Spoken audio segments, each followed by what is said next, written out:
ஓம் மகாசிஷர் குரு அகத்தியகுருவே நமக.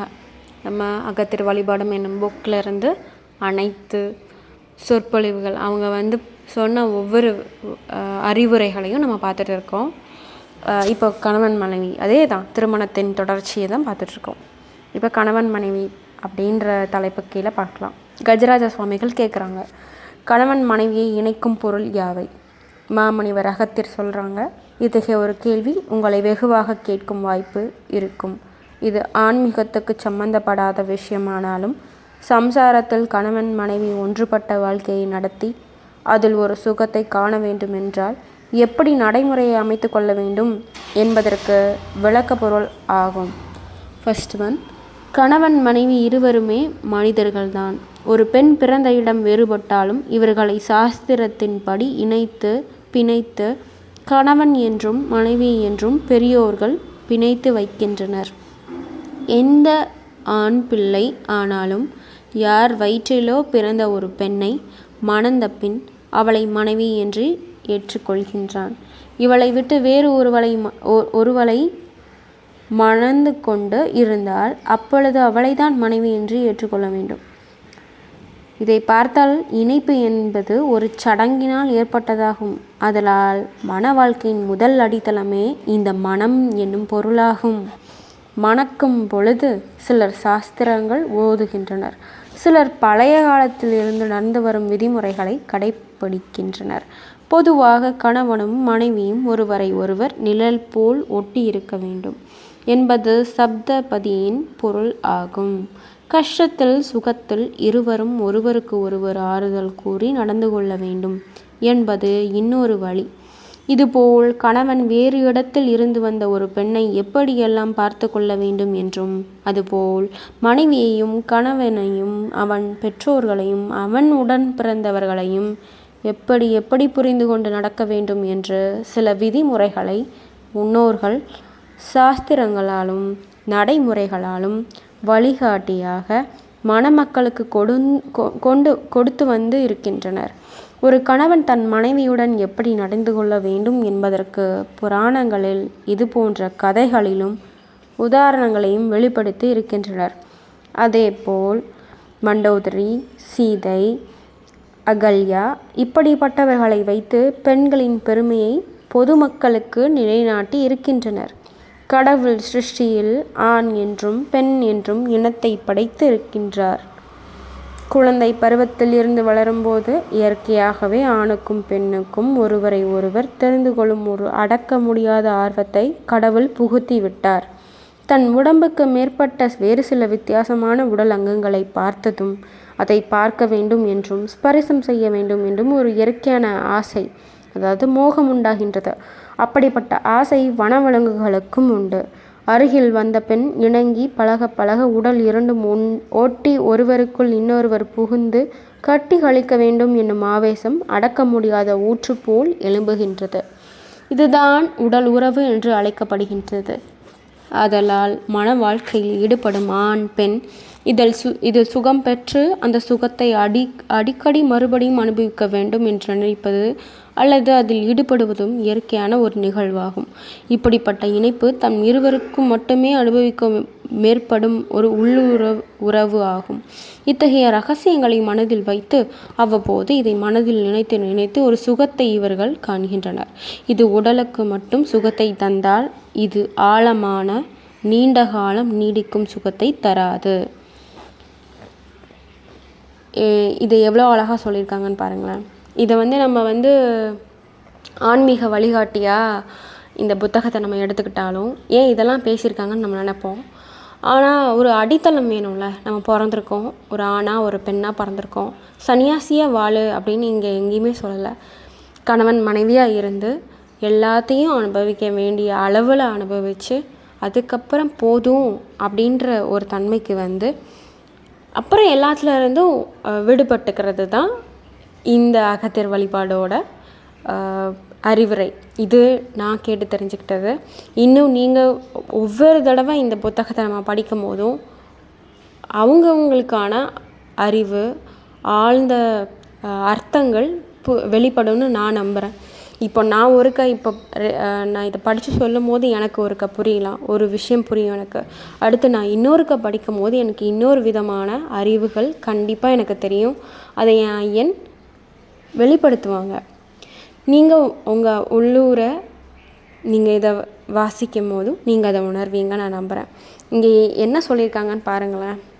அதாவது இந்த இல்வாழ்க்கையில் வெறும் நம்ம இப்போ பிறந்துட்டோம், வளர்ந்துட்டோம், அடுத்து குழந்த அப்படின்ற ஒரு வாழ்க்கையை மட்டும் ஒருத்தங்க அனுபவிக்கிறாங்க அப்படின்னா, இத்தகைய ரகசியம் அதான் சொல்லியிருந்தாங்கல்ல, இதை மனதில் நினைத்து ஒரு சுகத்தை இவர்கள் காண்கின்றனர். இது உடலுக்கு மட்டும் சுகத்தை தந்தால் இது ஆழமான நீண்ட காலம் நீடிக்கும் சுகத்தை தராது.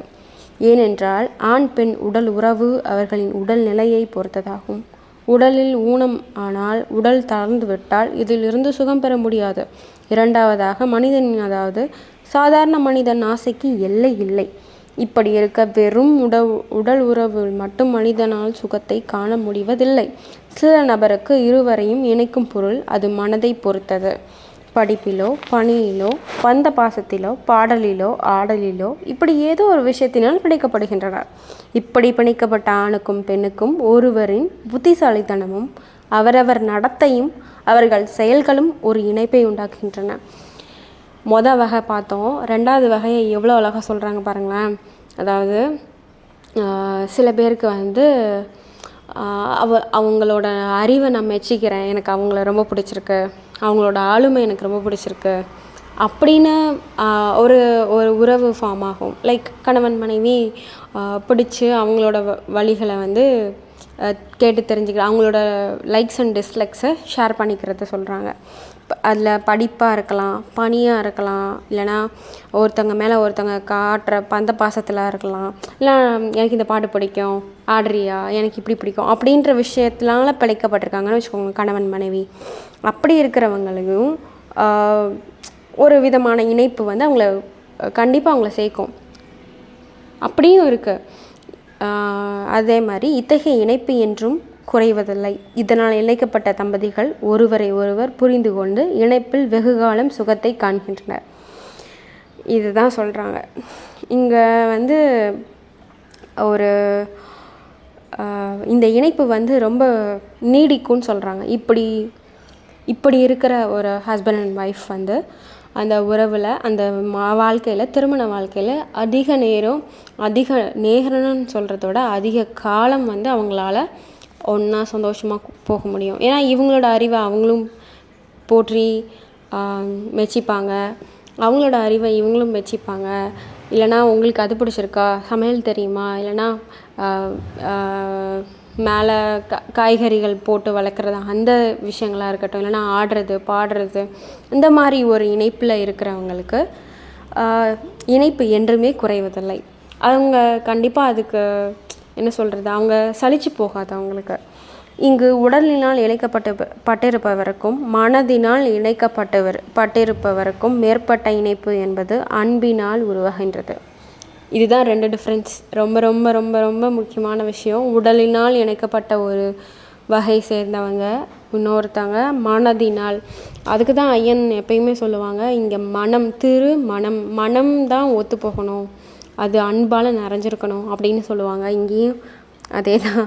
உடலினால் இணைக்கப்பட்டிருப்பவருக்கும் மனதினால் இணைக்கப்பட்டிருப்பவருக்கும் மேற்பட்ட இணைப்பு என்பது அன்பினால் உருவாகின்றது. எப்பொழுது ஒரு மனிதன் தன்னை நம்பி வரும் பெண்ணுக்கு தகுதியான சுகங்களை தருகின்றானோ அப்பொழுது அந்த பெண் பிறந்த வீட்டை மறந்து புகுந்த வீட்டை தன் வீடாக நினைத்து அவ்வீட்டில் இருக்கும் குடும்பத்தில் அனைவருக்கும் பணிந்து அன்பை பரிமாறிக் கொள்கின்றாள்.